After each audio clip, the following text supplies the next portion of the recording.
very competitive. John Treelor did a great job of organizing and setting things up. So we're happy. It's still the beginning of the process for us, and we're just evaluating and looking at guys. Mm-hmm. Excuse me. Okay. Go ahead. Well, June 23rd is rapidly approaching now. How would you say you guys are? How deep are you into your evaluation process? How deep? As deep as you can be at this point. We've seen them all play throughout the course of the season, or the college season, and we've seen them in Chicago. We've begun to interview guys, watched a lot of tape, so I'd say we're pretty deep. Mm-hmm. Well, I don't know what to expect from this question, but I want to ask it anyway. Anybody jumping out at you? Oh, it's a ton of people jumping out at me. Lots of guys. Care to get specific at all? As far as guys, you mean in the draft, yeah. obviously, or in the workout, you'd be a little more specific first. All right. Let's take today's guys. Who jumped out to you from today's group? Every single one of them. Great guys.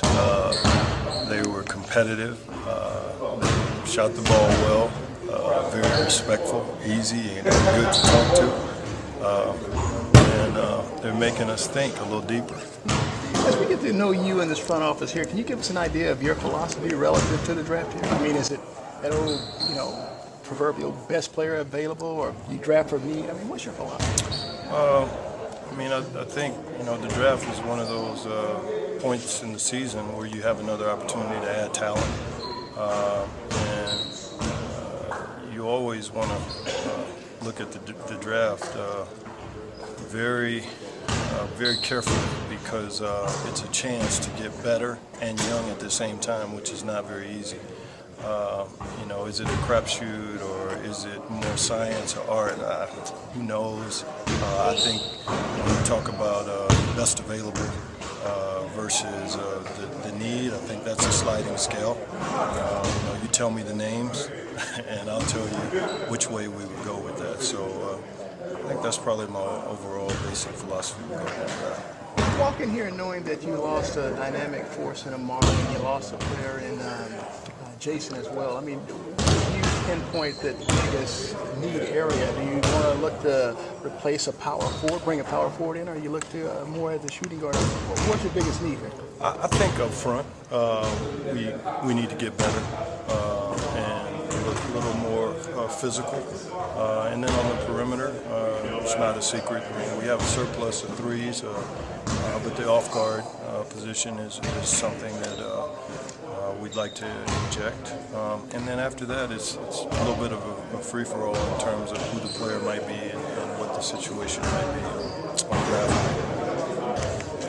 Lance, did it just work out this way, that this is your first workout 2 weeks before the draft? A lot of teams have already had several, but is it just a matter of schedules, or you do this on purpose to wait? I think it's a mixture of both. We've had.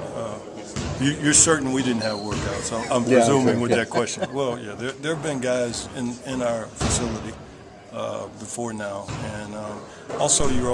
Lancey Blanks, a University of Texas men's basketball legend, who later in life worked as the Phoenix Suns general manager, has died, according to what TMZ, a popular online news site, has come out to publish. TMZ Sports came out to release this very sad breaking news. A spokesperson for the Dallas County Medical Examiner's Office in Texas told the press that Banks passed away. That was on Wednesday. A cause and manner of death are not yet known, the representative said. Examination results are still pending. So he was really such a very influential figure during his basketball times, and in his 2 years at the University of Texas, he had close to 5.0 rebounds and 3.7 assists per game. He was later inducted into the Texas Hall of Honor. That was in 2007. The shooting guard went on to be selected by the Pistons in the first round of the 1990 NBA draft following his University of Texas career. Blank spent time as the director of scouting. For those who knew or didn't know, he was the director of scouting at the San Antonio Spurs before he became the Cleveland Cavaliers assistant general manager in 2010. He was later fired as a result of some mysterious circumstances, but of course in 2019 he hosted the symposium on concussive injuries as one of his close family members died as a result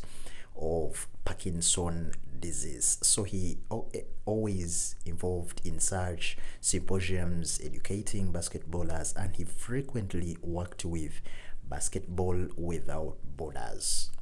In this moment in time, the cause of death has not been released yet, but of course when we find out, we'll be bringing you all the necessary updates. We send our deepest condolences to the family, friends, and everyone who was close to Blanks.